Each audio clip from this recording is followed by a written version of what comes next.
চকরিয়া ইলিশিয়া লালবিরিচি এলাকায় এক প্রবাসী দোকানঘর নির্মাণ কাজে পার্শ্ববর্তী ব্যক্তি কর্তৃক হয়রানির অভিযোগ।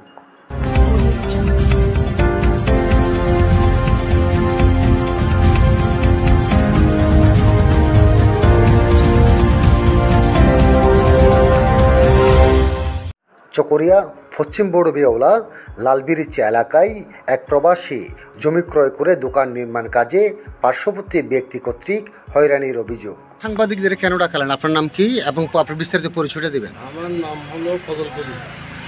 আমি দীর্ঘ 16 বছর যাবৎ প্রবাসে থাকি। তো আমি একটা জায়গা নিয়েছি আজকে 2 বছর, প্রায় 2 বছর ধরে আমি জায়গাটাতে বালু ভরাট করছি, সব কিছু করছি, কোনো ঝামেলা হয় না, কোনো কিছু হয় না। আজকে যখন দোকানটা কমপ্লিট হয়ে আসছে, স্থানীয় কিছু লোকজন আমাকে হয়রানি করতেছে। এরা কারা? এরা হলো আমার বন্ধু এনাম আমার ছোটোবেলার বন্ধু।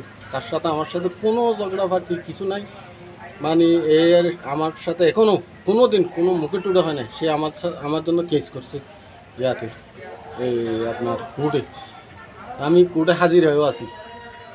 ওনার জায়গা হলো ওই পাশে, আমার জায়গা হলো এই পাশে। তো জায়গাটা নেওয়ার সময় ওর সাথে আমি বসে, ওর বাবার সাথে ওর সাথে বসে পরামর্শ করে এরা নেওয়াই দিয়েছে জায়গাটা। এখন এরা নেওয়াইয়া এরা নিজেরা কেস করছে, কেস কানের কাজ না করতে মানা করতেছে। তো আমি এটা নিয়ে অনেক দুশ্চিন্তায় আছি।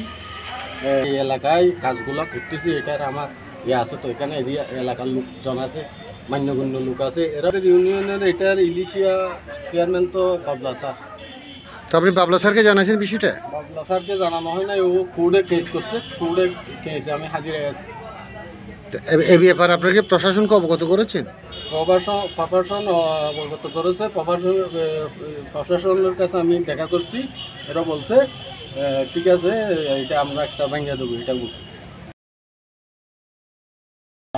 ওইটা আবার জাহাঙ্গীর হলিবে দিকে আবার জাহাঙ্গীর হলিবে দাবি করতেছে। তো আমার জায়গাটা কই?